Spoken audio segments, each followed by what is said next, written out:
सभागार में उपस्थित प्यारे बच्चों और भविष्य के योगाचार्य, मैं आप सबको प्रणाम करती हूँ, सबका अभिनंदन करती हूँ।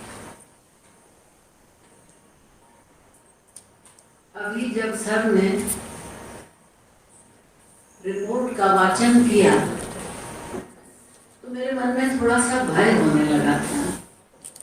इतने सारे एक्सपर्ट्स को आपने सुन लिया है,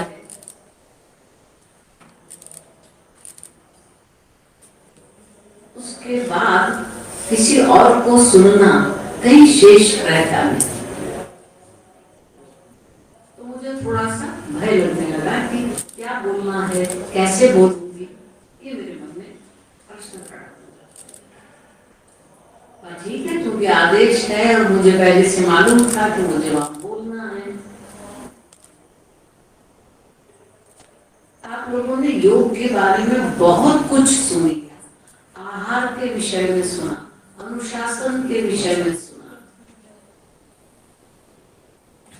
क्योंकि योग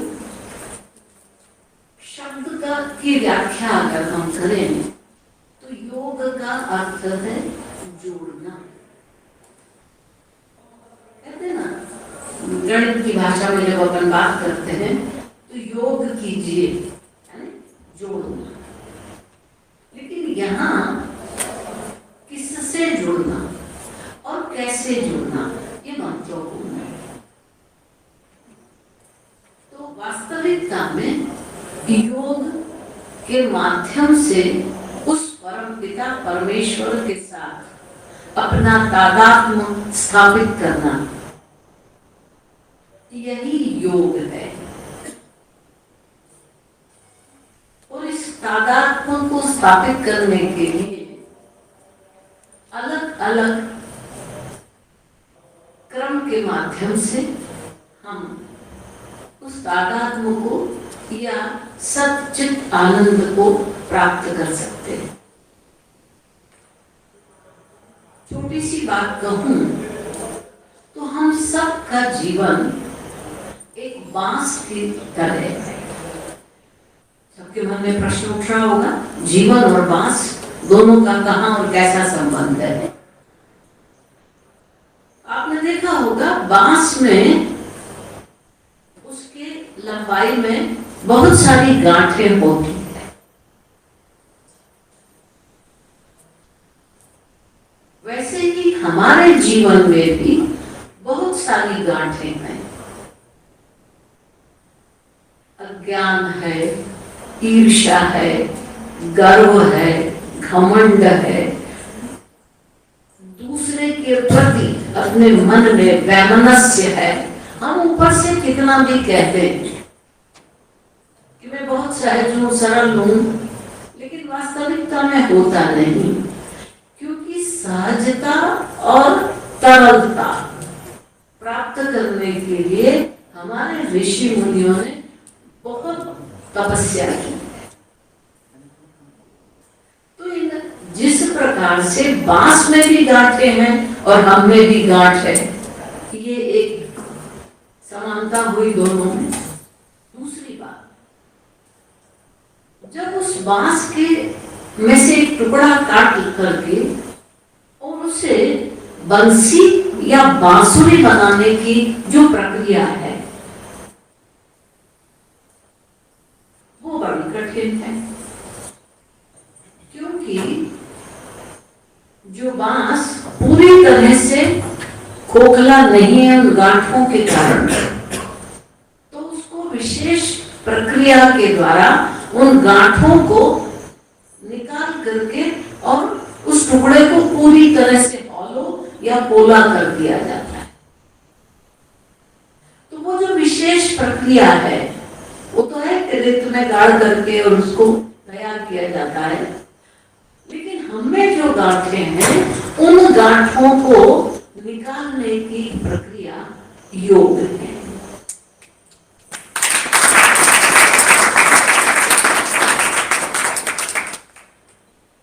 बांस को तो पोला कर लिया, लेकिन क्या खाली कर लेने से उसमें से मधुर स्वर मिलेगा क्या? नहीं। तो उसमें मधुर स्वर निकालने के लिए अभी दो प्रक्रियाएं और बची हैं। पहली, निश्चित दूरी पर अलग अलग स्वर के लिए अलग अलग छिद्रों का निर्माण करना, और अति तो तब हो जाती है जब बांसुरी वादन के लिए उसका मुख तैयार करना, तो उसको जलाकर तैयार किया जाता है। यानी एक बहुत कठिन प्रक्रिया है जब एक बांस गांठ रहित होकर मधुर ध्वनि अपने में से देने के लिए तैयार होता है। उसी प्रकार हमारे जीवन की ये जो गांठें हैं, इन गांठों को हम योग की विभिन्न विधाओं के द्वारा जिस दिन अपने में से अलग कर देंगे, तिरोहित कर देंगे, उस दिन हमारी इस शरीर रूपी बांसुरी से वो सुरीला स्वर निकलेगा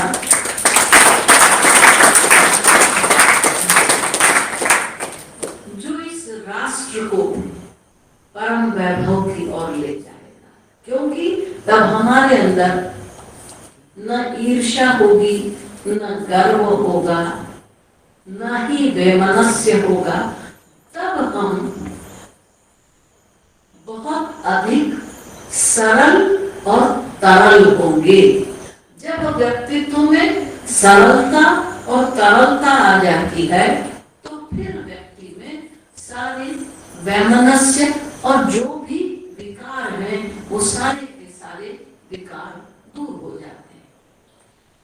प्रश्न ये है कि इन विकारों को दूर करने के लिए अभी 20 दिन से इन विकारों को कैसे दूर करें, ये सब कुछ आप सीख रहे हैं। लेकिन यदि हम थोड़ा सा गौर करें तो आज वर्तमान परिप्रेक्ष्य की भी जब बात हमें करनी है तो आज योग को केवल और केवल शारीरिक क्रियाओं तक ही सीमित कर मान लिया जाता है। हाथ पैर हिलाना, यानी पतंजलि की भाषा में कहें तो केवल और केवल आसन तक सीमित कर दिया। थोड़ा और कुछ आगे बढ़ते हैं तो प्राणायाम आ जाता है।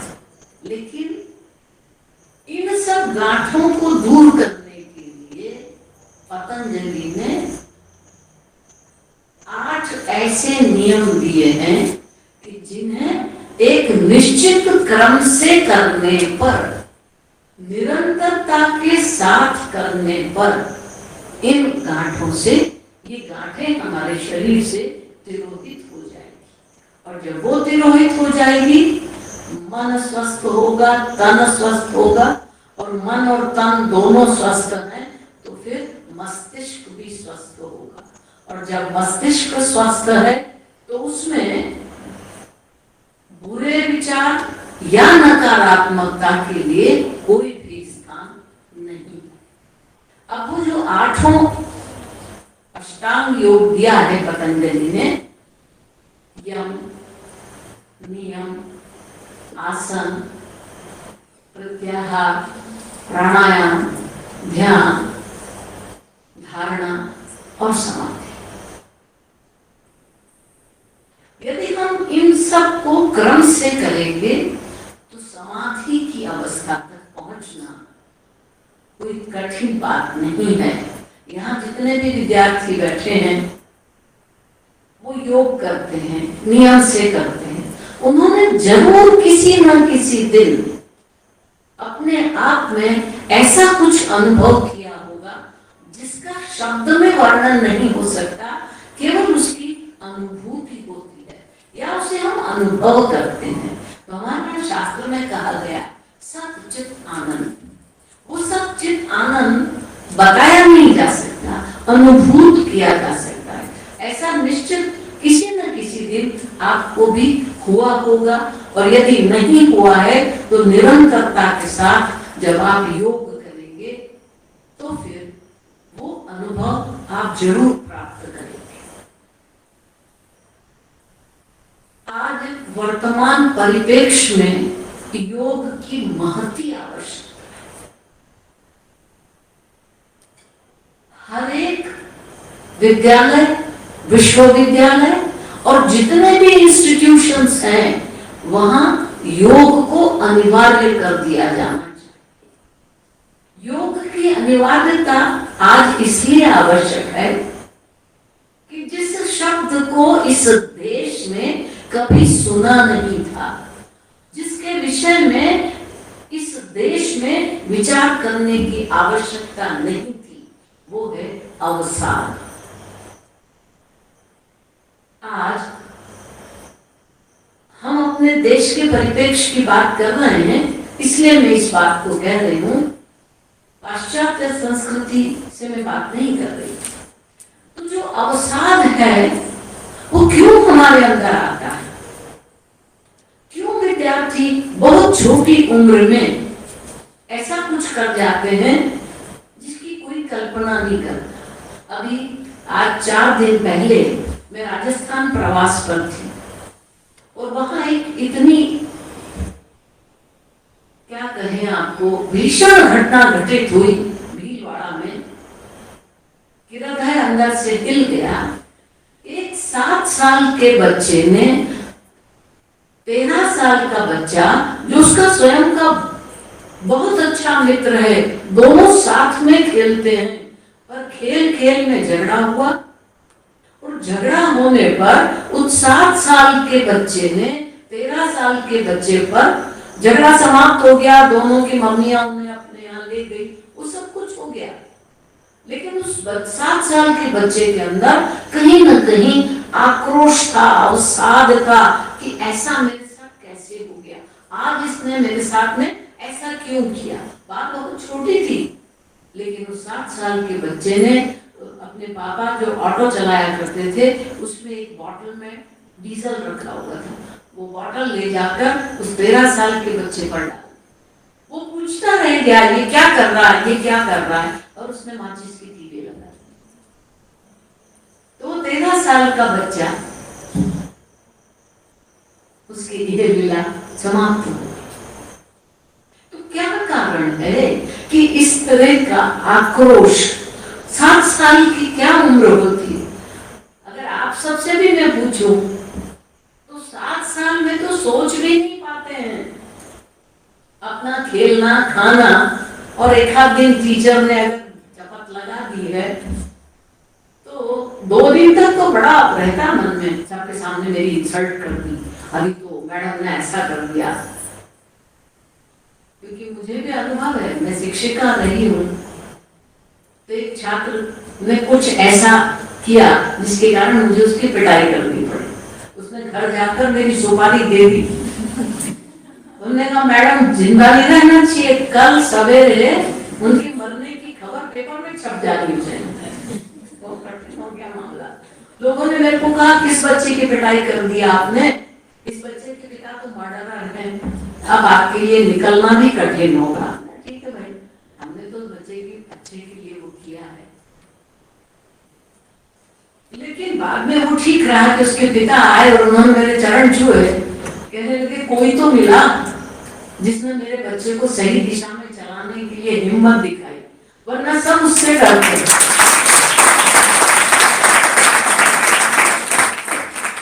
यदि इस बच्चे की पिटाई करी तो इसके पिता और चाचा हमारी पिटाई कर देंगे या हमको मार डालेंगे। तो ऐसा कुछ नहीं था। कहने का अर्थ मेरा केवल इतना है कि छोटेपन में इतना आक्रोश, लेकिन यह आक्रोश वहीं थमता नहीं है।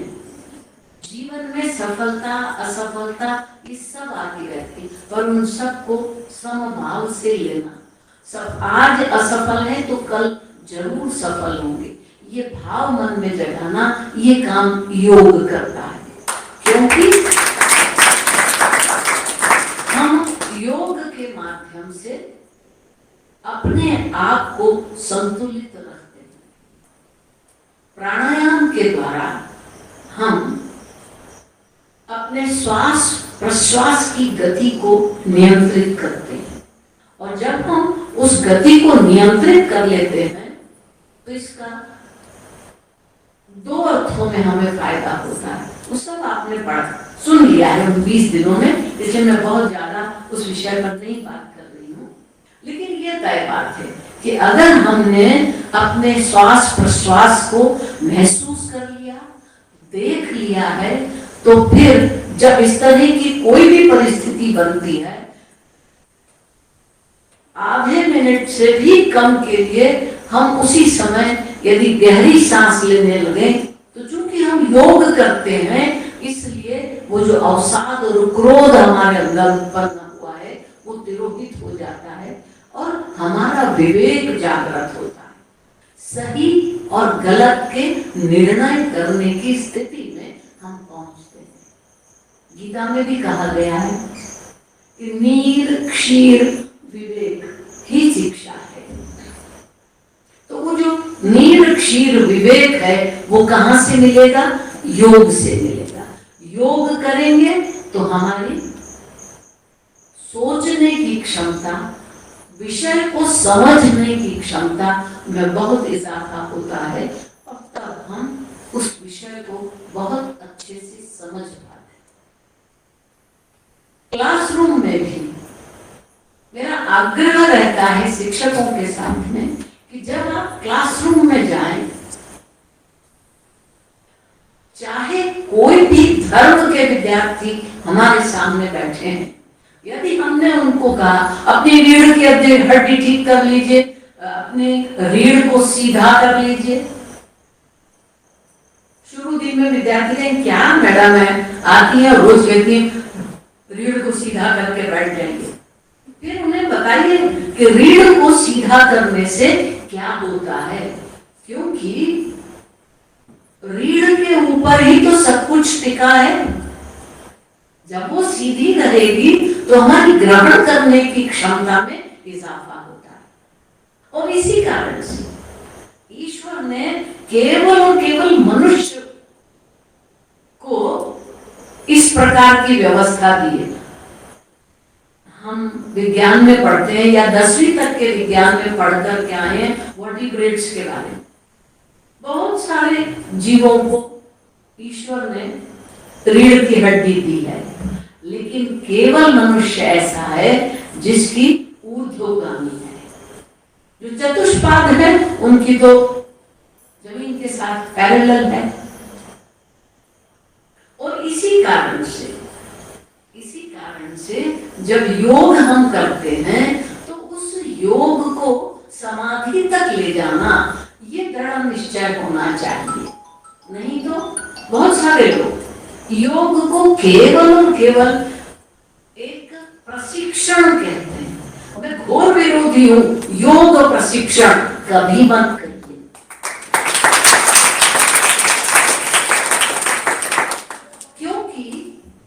प्रशिक्षण को इंग्लिश में ट्रांसलेट करें तो ट्रेनिंग शब्द होता है, और ट्रेनिंग या प्रशिक्षण का अर्थ है किसी भी आदत का दृढ़ीकरण करना। जो हमारी आदत बन गई है उसको पूरी तरह से दृढ़ करना। तो भैया फिर हमें और पशुओं में क्या फर्क रह जाएगा? कुत्ते को भी अपन ट्रेनिंग दे देते हैं और अब तो बहुत महान हो गए अपन लोग। तो कुत्ते को गुड मॉर्निंग सिखाते हैं, सेकंड करना सिखा देते हैं, उसको बॉल फेंकना सिखा देते हैं, लेकिन पशु के पास वो अनंत संभावनाएं नहीं है जो मनुष्य को ईश्वर ने दी। छोटी सी बात कहूंगी, कुत्ते को अगर अपन पत्थर मारे क्या करेगा वो? बताओ आपके विचार से क्या करेगा? भौंकेगा। और क्या कर सकता है? काट सकता। और क्या कर सकता है? भगा भी सकता है ना, यानी भाग सकता है। तो उसके पास 3 ऑप्शन है, ठीक है? भौंकेगा, काटेगा और भागेगा। अब एक साथ 2 काम जरूर कर सकता है, 3 नहीं कर सकता। 2 काम कौन से कर सकता है? भौंक सकता है और भाग सकता है। भौंकेगा और आपके पीछे पीछे भागेगा, लेकिन वो भागते समय काट नहीं पाता क्योंकि अपन भी भाग रहे हैं। वो 3 संभावना से चौथी संभावना है क्या? कोई और भी कुछ कर सकता है क्या? वो नहीं कर सकता।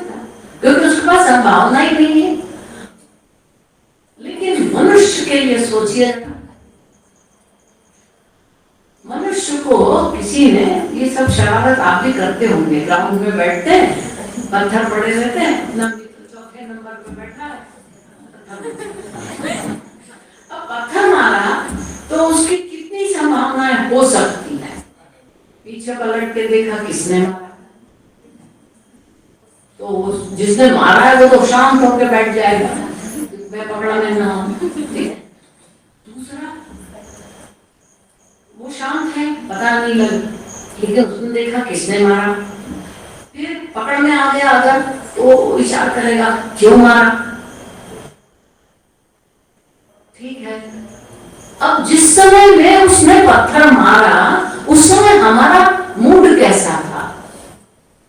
अगर हम प्रसन्न हैं, कोई बात नहीं, मित्र है अपना, और किसी कारण से हम उद्वेलित हैं, गुस्सा आ रहा है, पर मजबूरी में बैठे हुए हैं, और पीछे से किसी ने पत्थर मारा, तो क्या होगा? प्रतिक्रिया होगी, मतलब एक्शन इक्वल टू रिएक्शन। तो फिर बात बहुत आगे बढ़ जाएगी। इसके अलावा भी एक और ऑप्शन है कि उसके पास जाकर के बड़े प्रेम से, क्या बात है भाई, आज क्यों तुम पत्थर मार रहे थे? तो ऐसी बहुत अनंत संभावनाएं हैं जो मनुष्य में है। इसलिए हम प्रशिक्षण या ट्रेनिंग कभी न करें, हम इसको आनंदशाला करें। ये वो स्थान है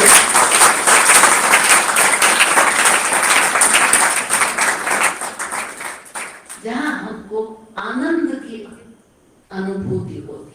आप रोज अनुभव कर रहे होंगे और आप करते भी होंगे कि कितने भी तनाव में आकर बैठते हैं, 3 बार रोज उनका उच्चारण करते हैं और अपना योग प्रारंभ करते हैं, तो 3 बार ओंकार का उच्चारण करते ही हमारे अंदर का क्रोध सब तिरोहित हो जाता है। तो इसलिए योग वो प्रक्रिया है, योग वो साधन है जिसके द्वारा हम चित्त का निरोध कर सकते हैं, हम कौशल प्राप्त कर सकते हैं, और जो अंतिम लक्ष्य है कि हम सच्चित आनंद या उस परमात्मा के साथ हमारी कनेक्टिविटी बना सकते हैं। और जिस दिन हमने ये कनेक्टिविटी बनाना प्रारंभ किया, उसी दिन से सच मानिए किसी भी क्षेत्र में आप जाएंगे, आपका कोई भी कार्य क्षेत्र हो सकता है, जो आप चाहेंगे, ये मैं बहुत प्रामाणिकता के साथ आप सबको बताना चाहती हूँ। लक्ष्य का निर्धारण कर लीजिए, विद्यार्थी जीवन है आपका, और लक्ष्य का निर्धारण करने के बाद योग कीजिए, और योग के अंत में रोज अपने लक्ष्य को दोहराइए।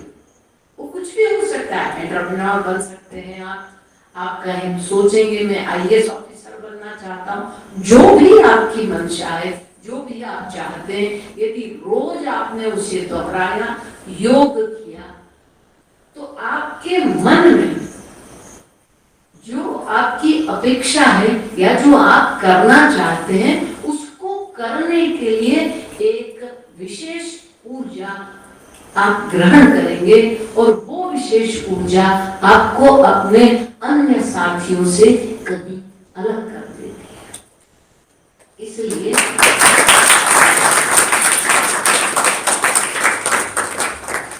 इसलिए योग कीजिए, और प्रारंभ वहीं से कीजिए। योग यानी जुड़ना। जो भी मेरे आसपास है, जिस वातावरण में मैं हूं, उन सब के साथ मैं अपना जुड़ाव रखूंगा। नहीं तो आजकल कैसा हो रहा है मुझे मालूम नहीं, सागर में मल्टी स्टोरी बिल्डिंग का प्रचलन है या नहीं, लेकिन जहां जहां भी मल्टी स्टोरी बिल्डिंग्स का प्रचलन है, वहां लोगों का आपस में कोई जुड़ाव नहीं है। दरवाजे आमने सामने हैं, लेकिन इधर वाला उधर वाले के बारे में नहीं जानता, वहां कौन रहता है, और उधर वाले के बारे में, जबकि जहां ये मल्टी स्टोरी बिल्डिंग नहीं है वहां योग बहुत है। क्यों?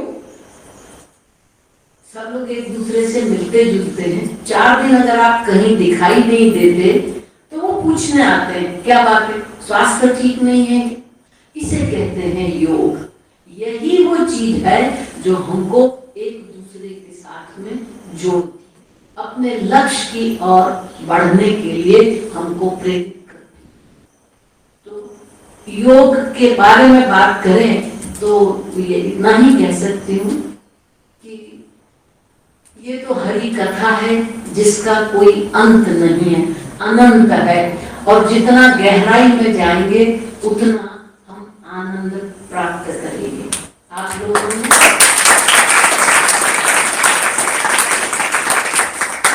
20 दिन तक ये जो सतत साधना की है आपने, और मैं बधाई देना चाहूंगी महिषासुर मर्दनी पर। इतना सुंदर नृत्य,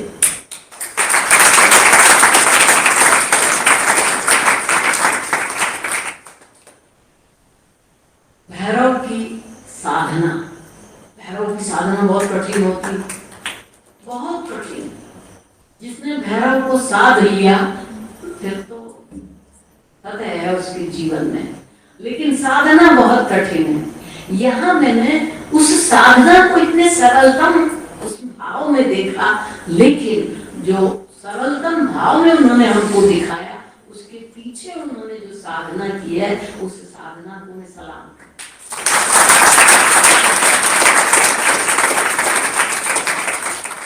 एकल नृत्य वो तो बिल्कुल, क्योंकि समूह में तो फिर भी एक दूसरे को संभाल लेते हैं, थोड़ा बहुत गड़बड़ हुआ तो। एकल नृत्य में तो वो संभावना है ही नहीं।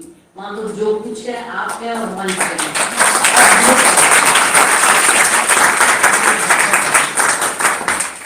और इन सब के लिए अभिनंदन करना पड़ेगा यहाँ के योग विभाग का, कि उन्होंने योग को केवल वो हाथ पैर चलाना, उछल कूद करना, उसके इतर जाकर के योग शरीर संचालन की इन गतिविधियों को नृत्य विधा में दे करके बड़ी अद्भुत उदाहरण करते हैं।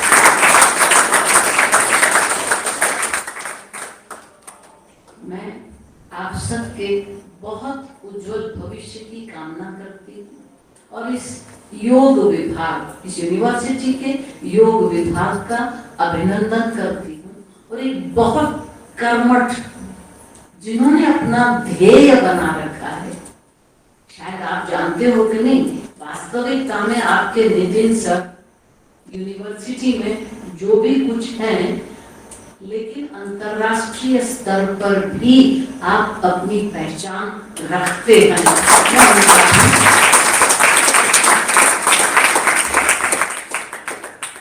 बहुत बहुत अभिनंदन करती हूँ, और आप सबके उज्जवल भविष्य की कामना करते हुए अपनी वाणी को विराम देती हूँ।